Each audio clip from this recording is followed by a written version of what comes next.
नमस्कार दोस्तों, स्वागत है आप सभी का किसान बुलेटिन में और मैं हूं आपके साथ पारुल यादव। चलिए नजर डालते हैं किसान बुलेटिन में आज की बड़ी हेडलाइंस पर।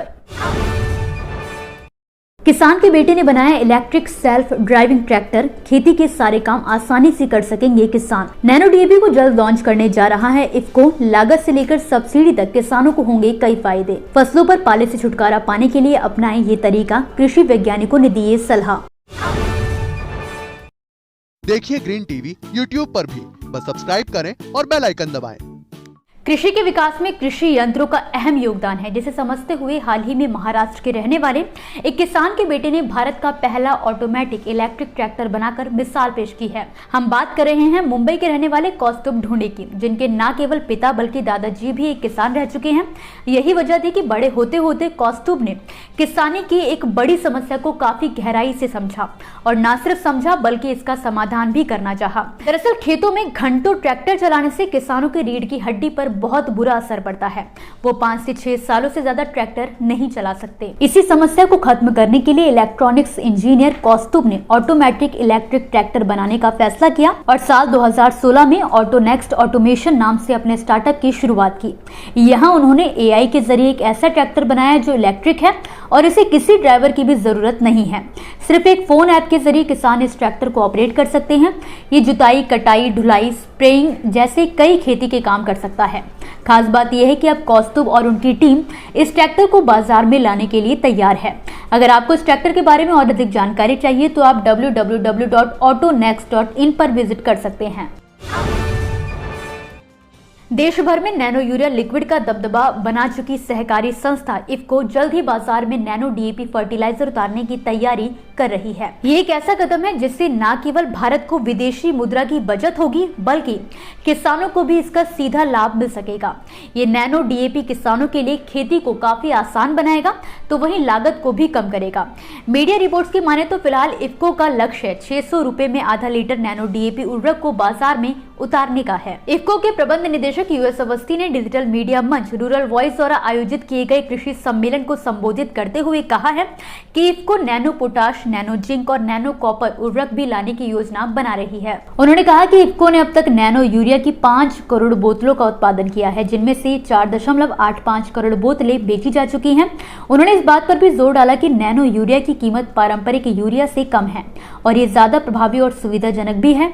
नैनो यूरिया पर कोई सरकारी सब्सिडी नहीं है और इसे 240 रुपए प्रति बोतल की दर से बेचा जा रहा है। प्रबंध निदेशक ने कहा कि कंपनी ने नैनो डीएपी को बाजार में पेश करने के लिए सरकार की मंजूरी के लिए पहले ही आवेदन कर दिया है। दिसंबर खत्म होने को आया है और दिल्ली एनसीआर समेत उत्तर भारत के लगभग सभी राज्यों में कड़ाके की ठंड पड़ रही है।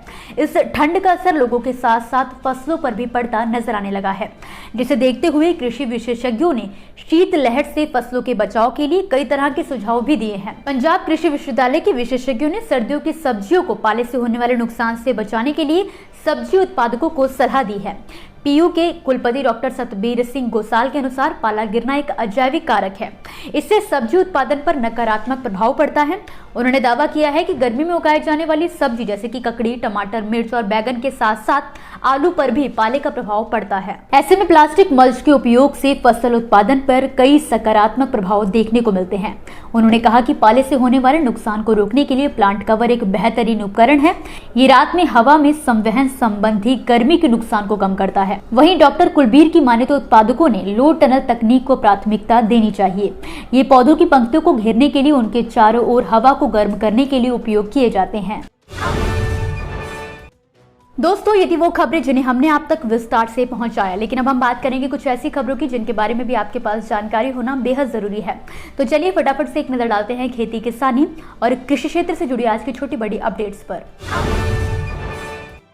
सरकार ने उर्वरक कंपनियों के लिए गैस खरीद नीति में संशोधन किया है ताकि वो बाजार से अपनी मासिक जरूरत का 5वां हिस्सा खरीद सके।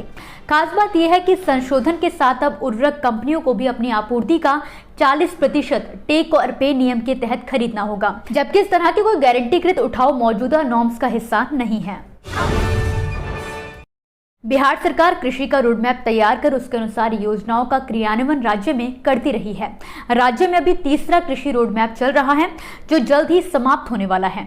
इसके बाद चतुर्थ कृषि रोड मैप लागू होगा जो कि 2028 तक चालू रहेगा। 22 दिसंबर को मुख्यमंत्री नीतीश कुमार के सामने चतुर्थ कृषि रोड मैप के सूत्रण का प्रस्तुतिकरण भी दिया गया है। छिंदवाड़ा में टमाटर की पैदावार करने वाले किसान इस बार बुरी तरह से पिट गए हैं क्योंकि दिसंबर महीने में किसानों को टमाटर का बेहद कम 1 रुपए किलो ही दाम मिल रहा है। रेट कम होने की वजह से टमाटर की तुड़वाई भी नहीं निकल पा रही है। इस मामले में हॉर्टिकल्चर विभाग के अधिकारियों का कहना है कि इन दिनों टमाटर की पैदावार ज्यादा होने की वजह से किसानों को उनके उचित दाम नहीं मिल पा रहे हैं। बीते कई दिनों से खेत में खड़ी फसल को जेसीबी से नष्ट करने का एक वीडियो सोशल मीडिया पर काफी तेजी से वायरल हो रहा है।